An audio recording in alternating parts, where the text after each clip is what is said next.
All right, now we're going to bring on our next guest, Olympic bronze medalist, Georgia Hunter Bell. Hello. How's it going?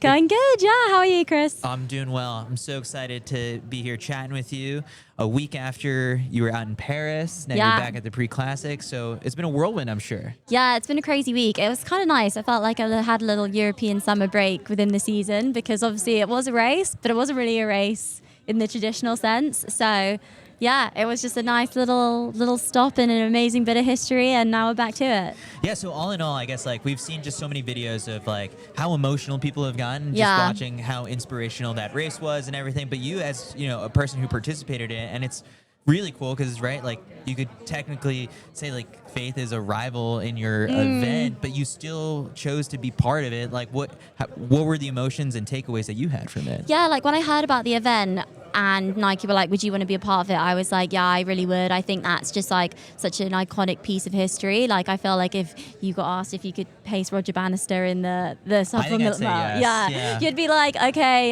technically I'm against him, but like that's pretty cool to be a part of. So yeah, being there was just amazing. Like being there on that night in the stadium, like I felt like when we were all striding out, it was like we were going to battle for her. Like it was just cool, and yeah, just something different of many races. So now you got to reframe your brain and be like, all right, it's time to get back and actually race. So what are you hoping to get out of this weekend's 1500? I think that it's at a point in the season where we now can run fast. Like the first few are definitely, like I really felt like Grand Slam was a real shock to the system. That first day I was like, oh, we're back.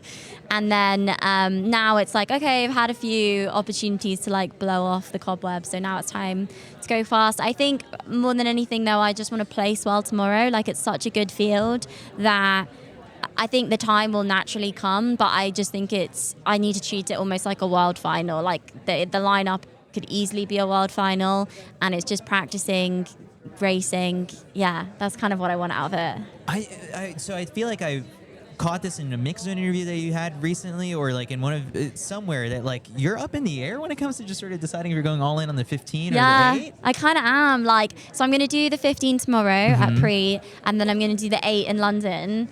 And then I think afterwards, me and Jen and Trev are going to have a chat and just decide, because they're like true 800 coaches. And then this past year when I've finally been pro, we've been really able to do the 800 training, and I feel like I'm making more leeway, is that the word? Yeah. More headway in the 8. So we'll look at like the raw times across the next couple of weeks. I mean, I know that the schedule does allow for a double at Worlds, but I also respect the challenge of how hard that would be. I don't know if you could do really well in the 8 if you have 3 really hard 1500s in your legs first. You know? Wow. Yeah. Like I looked at Hobbs last year, and like it's really cool to make both finals, but I would definitely rather just medal in one. Yeah. So it's like, and I'm not saying also that's a guarantee at all, but I just think it's not easy to do the double. Yeah. So of these two races, so you've got the 15 here and then like the 800 in London. If both events are pleading for like, Georgia, pick me, right? Like what is it that the 1500 has to tell you tomorrow and the 800 has to tell you in London to sway you in one direction or the other? I guess it's like, I think the field tomorrow is probably very accurate of what a world final field will be. So I guess it's like, depending on where I place there would be like, okay, where could you fall this season? I know we're only in July, but like, and September is still a long way to go. But also just like what I enjoy more. Like, I do think the 1500 is really hard, and the 800 is hard too. So I think, just going to go off, feel, and enjoy the races, and then we'll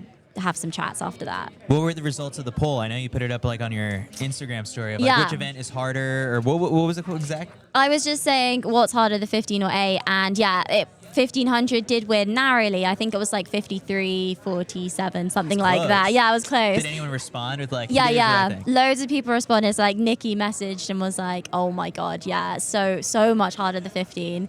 And then obviously all the 800 athletes were coming at me like, "No." I was like, "You guys don't do the 1500. Like, come on, it is hard." So we'll just see. All right, so Georgia, we're looking forward to seeing you in action tomorrow. Best of luck in the race. Thanks for stopping by. Thank you so much. Take Awesome. care.